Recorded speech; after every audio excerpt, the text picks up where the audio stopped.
Welcome back to my channel guys. आज हम हाल ही में आई एक अमेरिकन एक्शन थ्रिलर मूवी के बारे में बताने जा रहे हैं जिसका नाम है प्लेन और ये अमेज़न प्राइम पर अवेलेबल है। मूवी की शुरुआत में पायलट ब्रॉडी टॉरेंस एयरपोर्ट आते हैं और रास्ते में अपनी बेटी डैनियल से वीडियो कॉल पे बात करते हुए बताते हैं कि वो न्यू ईयर ईव में जरूर शामिल होंगे क्योंकि सिंगापुर से टोक्यो पहुंचने में बस 6 घंटे लगेंगे और फिर 6 घंटे में होनोलुलु। इसके बाद वो फ्लाइट में पहुंचता है और अपने को पायलट सैमुअल डेले से मिलता है जो उसे बताता है कि उन्हें खराब मौसम में सफर कराया जा रहा है। इसके बाद वहां फ्लाइट ऑफिसर आते हैं और बताते हैं कि 14 पैसेंजर्स हैं। टॉरेंस उसे बताता है कि मौसम खराब है, खासकर साउथ चाइना सी के ऊपर, जिसपे ऑफिसर उन्हें बोलते हैं कि वो उड़ान भरे, वहां तक पहुंचने तक तूफान हट जाएगा। इसके बाद वहां चीफ हॉस्टेस बॉनी आती है और कैप्टन टॉरेंस को जेटवे में बुलाती है। वहां पुलिस ऑफिसर बताते हैं कि एक क्रिमिनल लुइस गैस्पर भी उनके साथ उस फ्लाइट में टोक्यो तक जाएगा। टॉरेंस उसे बाकी यात्रियों से दूर रखने का निर्देश देते हैं और बोनी से बोल के सभी 14 यात्रियों को ऑन बोर्ड करा लेते हैं। इसके बाद trial blazer 119 plane take off के लिए रेडी हो जाती है और दोनों पायलट सभी स्पीड और कंट्रोल देख के प्लेन को हवा में उड़ा लेते हैं। अगले सीन में प्लेन 37,000 फीट की ऊंचाई पे होती है। इधर लुइस के आगे बैठी 2 लड़कियां सेल्फी के बहाने उसके साथ फोटो लेने का ट्राई करती हैं, पर लुइस आपत्ति जताता है। इधर सैमुअल अपनी फैमिली फोटो रखता है। तब टॉरेंस भी बताता है कि उसकी एक बेटी है डैनियला जो कैलिफोर्निया में रह के पढ़ाई करती है और वो सिंगापुर में अकेले रहता है क्योंकि उसकी वाइफ की 3 साल पहले डेथ हो गई थी। तभी प्लेन खराब मौसम के बीच सफर कर रहा होता है और तूफान के ऊपर होने के कारण सभी यात्रियों को सीट बेल्ट पहनने का निर्देश दिया जाता है। टॉरेंस TS1 कंट्रोल से 40,000 फीट पे जाने का रिक्वेस्ट करता है, पर कम्युनिकेशन खराब होने की वजह से जवाब थोड़े बाद में आता है। तभी प्लेन अचानक से हिलता है और टॉरेंस यात्रियों को देखने चाहता है और बताता है कि ये खराब मौसम से गुजर रहे हैं। वो किसी को भी सीट से न उठने का निर्देश देता है। तभी अचानक प्लेन पे बिजली गिरने से प्लेन काफी हिलने लगती है और टॉरेंस के सर पर चोट भी आ जाती है। सभी यात्री घबरा जाते हैं और सैमुअल बताता है कि एवियोनिक्स काम नहीं कर रहा, सिस्टम फेलियर की वजह से प्लेन बैटरी पे आ जाता है, जिसकी वजह से उन्हें 10 मिनट में लैंड करना होगा वरना पावर खत्म हो जाएगी और प्लेन क्रैश कर जाएगा। टॉरेंस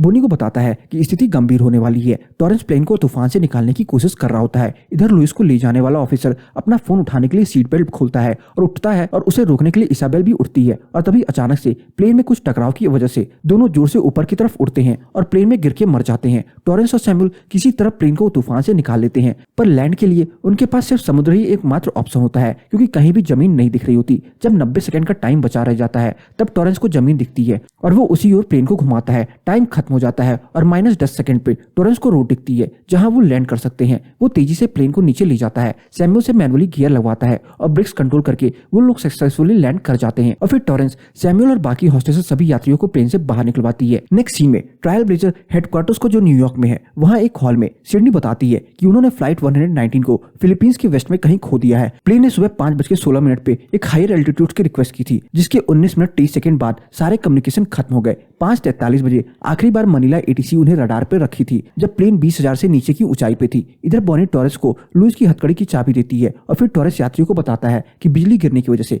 कम्युनिकेशन टूट चुका है और मदद बुलाने के लिए कोई रास्ता नहीं है। प्लेन ठंडा होने पे वो सामान निकालेंगे, पानी पिएंगे और फिर सोचेंगे क्या करना है। एक यात्री के पूछने पर वो बताता है कि उन्हें लगता है कि वो साउथ फिलीपींस में डावो में है। इधर हेडक्वार्टर्स में क्राइसिस मैनेजमेंट के स्पेशलिस्ट डेविड स्कार्डस आते हैं और ऐसे मौसम में उड़ान की मंजूरी देने के लिए फ्लाइट ऑफिसर की निंदा करते हैं और सबके न्यूएस्ट प्लान कैंसिल कर देते हैं और सबको काम सौंपते हैं। इधर टॉरेंस यात्रियों के लिए एक शेल्टर बना देता है और प्लेन के पार्ट्स को चेक करता है जो काफी ज्यादा खराब हो चुके होते हैं। फिर टॉरेंस प्लेन में जाकर के बॉडीज को एक प्लास्टिक बैग में डालता है और ऑफिसर की गन रख लेता है। नेक्स्ट सीन में एक यात्री अपनी मौजूदा हालत को वीडियो शूट कर रहा होता है और टॉरेंस और सैमुअल मैप से पता लगाते हैं कि वो 1000 माइल से सर्च रेडियस पर है और सैमुअल बोलता है कि अगर ये जोलो आइलैंड है तो ये बहुत खतरनाक है क्योंकि यहाँ ना तो कोई गवर्नमेंट है ना पुलिस और इसे क्रिमिनल्स चलाते हैं। तभी वो यात्री लुइस का वीडियो बनाने लगता है जिसकी वजह से लुइस भड़क के उसको धक्का मार देता है। बोनी उस आदमी को देखती है। इधर हेडक्वार्टर में स्कार्टेसल टेरी से एक प्रेस स्टेटमेंट देने को कहता है और फ्लाइट 119 के ऑफिसर से फ्लाइट की सभी इन्फॉर्मेशन देने को बोलता है। यहाँ आइलैंड पे लुइस को बाकियों से दूर रखने के लिए टॉरेंस सभी यात्रियों को बताता है कि जहाँ कम्युनिकेशन टूटा था वहां से एक आइलैंड जो कि सुलू क्लस्टर में कहीं है बहुत दूर है और पिछली रात लैंड करते टाइम उसने कुछ बस्ती जैसा देखा था, इसलिए वो लुइस के साथ एक सोर्स ऑफ कम्युनिकेशन ढूंढने जा रहा है जिसे उन्हें जल्द से जल्द मदद मिल सके और फिर वो लुइस की हथकड़ियां खोल के उसके साथ निकल जाता है। नेक्स्ट सीन में जंगल में एक आदमी दातू नाम के इंसान के पास आता है और बताता है कि उसने पिछली रात एक प्लेन को बहुत नीचे उड़ता दिखा है और शायद वो लैंड कर रहा था। फिर दातू उसे भेज के अपने एक आदमी से प्लेन ढूंढने को बोलता है। कैलिफोर्निया में बैठी टॉरेंस की बेटी को न्यूज देख के पता लगता है कि उसकी फ्लाइट गायब है। इधर लुइस और टॉरेंस साथ में जंगल में घूम रहे होते हैं और तब मिलिट्री नाइफ का जिक्र करने पर लुइस बताता है कि वो पहले फ्रेंच फॉरेन लीजन में था और गलत टाइम पे गलत जगह होने की वजह से 18 साल की उम्र में फंस गया और जेल से बचने के लिए लीजन ज्वाइन कर लिया। इसके बाद लुइस टॉरेंस से पूछता है कि क्या वो ऑफिसर की गन अपने साथ लाया है, पर टॉरेंस बात टाल के आगे बढ़ने लगता है और जब वो मुड़ के देखता है तो लुइस वहां नहीं होता। अगले सीन में स्कार्डेसल को ब्रॉडी टॉरेंसन की इन्फॉर्मेशन मिलती है। वो एक स्कॉटिश यूके सिटीजन है जो रॉयल एयरफोर्स में था और फिर 20 साल तक कमर्शियल प्लेन्स उड़ाया। उसके बाद से वो थर्ड टायर रूट्स में प्लेन उड़ा रहा है। इसकी वजह पूछने पर उसे सिडनी एक वीडियो फाइल दिखाती है जिसमें टॉरेंस की एक यात्री से लड़ाई हो जाती है और वो उसका गला चोक कर देता है। इधर डेले प्लेन के एक पार्ट को ठीक करने की कोशिश करता है और टॉरेंस को जंगल में एक वीरान बिल्डिंग मिलती है जहां अंदर जाने पर दीवार में गोलियों के निशान होते हैं और फिर अंदर जाके उसे एक टेलीफोन मिलता है पर लाइन टूटी होती है। वो लाइन जोड़ने की कोशिश करता है। स्कार्डेसल अपने एक प्राइवेट मिलिट्री यूनिट के फील्ड कमांडर सेलबैक को कॉल करता है और मनीला पहुंचने के लिए बोलता है। स्कार्डेसल टेरी को बताता है कि उसकी यूनिट 3 घंटे में पहुंच जाएगी। नेक्स्ट सीन में टॉरेंस लाइन जोड़ने में सफल हो जाता है और ट्रायल ब्लेजर्स को ऑफिस में कॉल करता है, पर चूंकि उनके पास सुबह से ही प्लेन क्रैश का प्रैंक कॉल्स आ रहे होते हैं वो टॉरेंस की बात पे विश्वास नहीं करता और प्रूफ के लिए उनका एम्प्लॉय बैच नंबर पूछता है, पर उस वक्त टॉरेंस के पास उसका बैच नहीं होता। इस वजह से फोन काट दिया जाता है। टॉरेंस दोबारा लाइन जोड़ के अपनी बेटी डैनियला को कॉल करता है और उसे बता ही रहा होता है कि वो सुलू सी में जोलो क्लस्टर के किसी आइलैंड पर है। तब तक पीछे से कोई उसके सर पर वार करता है। उन दोनों के बीच लड़ाई होती है। टॉरेंस ऑफिसर वाली गन उठाने की कोशिश करता है पर गन गिर जाती है और फिर थोड़ी और लड़ाई के बाद टॉरेंस उस आदमी का गला दबा करके उसे मार देता है और फिर गन की आवाज सुन के वो टेबल के पीछे छुप जाता है। वहां एक आदमी आता है जो लुइस गैस्पर होता है और वो कैप्टन को बाहर आ जाने के लिए बोलता है। फिर उसे पानी देता है और फिर लोडेड गन देता है। अगले सीन में दातू के आदमी उसके पास आते हैं और बताते हैं कि उसने माइनिंग रोड पे प्लेन को देखा है पर ज्यादा पास ना जा पाने की वजह से लोगों की गिनती नहीं कर पाया। ये सुन के दातू अपनी गन उठाता है और वहां चलने के लिए बोलता है। इधर बिल्डिंग में टॉरेंस को एक कमरा दिखता है जहां एक ट्राइपॉड में कैमरा लगा होता है और दीवार में खून के दाग होते हैं। उसे जमीन पे पासपोर्ट्स पड़े मिलते हैं और कैमरा में लुइस देखता है कि कई लोग एक लाइन में खड़े हैं और एक औरत बोल रही है कि मार्क और मारिया वो दोनों मिशनरीज हैं और $2 लाख कैश में अगर इसे नहीं मिले तो वो उन सबको मार डालेगा। ये देख के वो और लुइस यात्रियों के पास जाने के लिए वहां खड़ी एक गाड़ी से निकलते हैं। नेक्स्ट सीन में दातू अपने आदमियों के साथ टॉरेंस से पहले यात्रियों के पास पहुंच जाता है और हवा में गोली चलाना शुरू कर देता है। इधर लुइस गोलियों की आवाज सुन के टॉरेंस को आगे जाने से रोक देता है और गाड़ी जंगल की झाड़ियों में घुमा देता है। फिर वो दोनों कुछ दूर से छुप के देखते हैं। दातू बॉनी से पैसेंजर्स की लिस्ट मांगता है और उसमें कैप्टन का नाम ब्रॉडी टॉरेंस देख के उसके बारे में डेले के सर पर गोली रख के पूछता है, जिस पर डेले बोलता है कि वो कोई रेडियो या फोन ढूंढने गया है मदद के लिए। टॉरेंस ये सब देख के आगे जाने को उठता है पर लुइस उसे रोक के रखता है।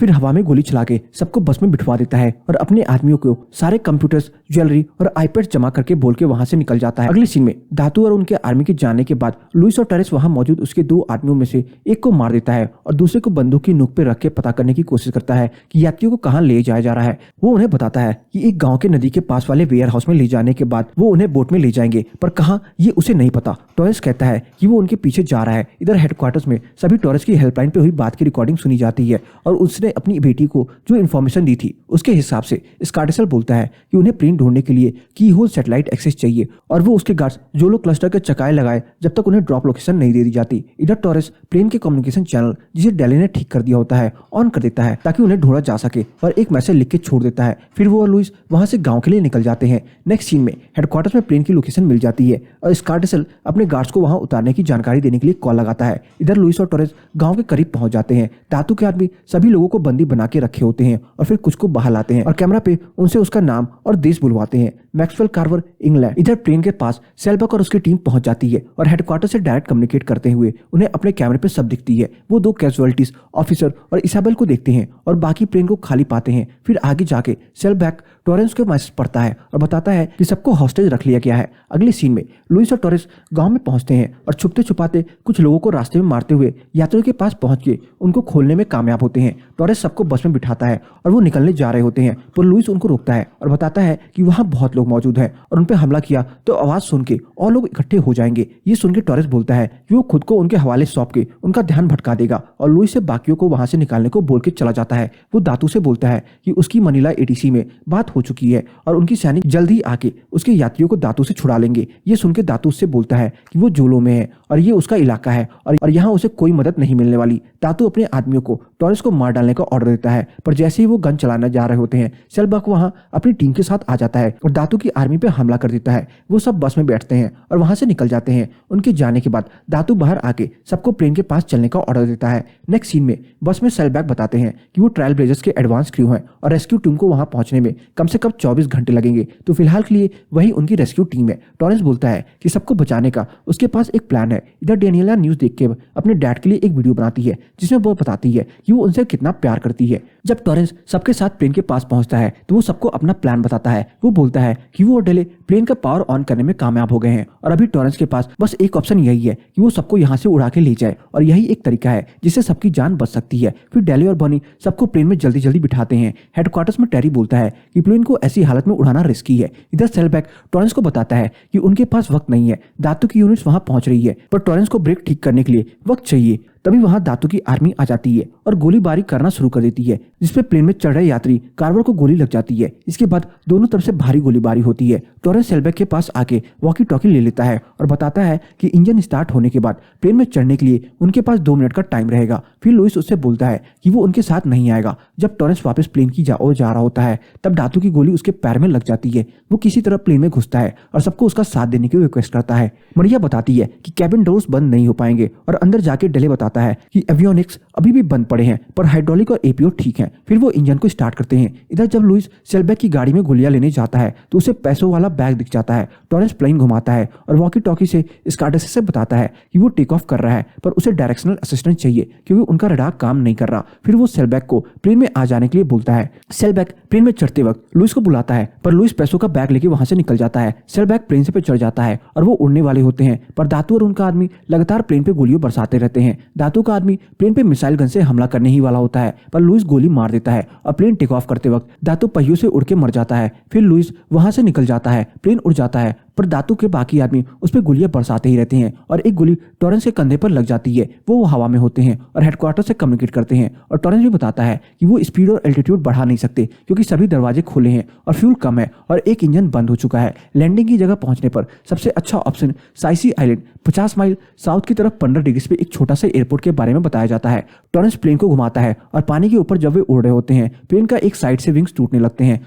उसे सैसी रनवे दिखता है और वो किसी तरह प्लेन को रनवे पर डेले की मदद से लैंड कराता है। नेक्स्ट सीन में हेडक्वार्टर्स में सब एक दूसरे को गले लगाते हैं। उधर कैप्टन टॉरेंस के बाहर आते ही सब उनके लिए तालियां बजाते हैं और सबकी जान बचाने के लिए उनकी शुक्रिया अदा करते हैं। साइसी पुलिस टीम वहां तुरंत ही एम्बुलेंस और फायर रेस्क्यू टीम के साथ पहुंचती है और सभी लोगों को प्लेन से उतारा जाता है और घायलों को मेडिकल ट्रीटमेंट दिया जाता है। टॉरेंस बॉनी और डेले को नीचे जाने को कहता है और बोलते हैं कि वो कुछ देर में आएंगे। बॉनी उन्हें गले लगाती है और उनकी जान बचाने के लिए थैंक यू बोलती है। फिर टॉरेंस कुछ देर प्लेन में बैठा है, थोड़ा सा रोता है और फिर नीचे आके प्लेन की सीढ़ियों पे बैठता है और डेनियल को कॉल करके बताता है कि वो घर आ रहा है, बस उसे ज़्यादा देर हो जाएगी। और यहीं पे मूवी का दी एंड हो जाता है। तो बस आज की इस वीडियो में इतना ही। आपको मेरी ये मूवी की एक्सप्लेनेशन कैसी लगी कमेंट सेक्शन में बताना ना भूले। और अगर आपको मेरी इस मूवी की एक्सप्लेनेशन पसंद आई हो तो वीडियो को लाइक करके जाना ना भूले। चैनल पर नए हैं तो चैनल को जरूर सब्सक्राइब कर ले ताकि मुझे ऐसे ही मोटिवेशन मिलती रहे और मैं आप सबके लिए अच्छी से अच्छी वीडियोस लाता रहूँ।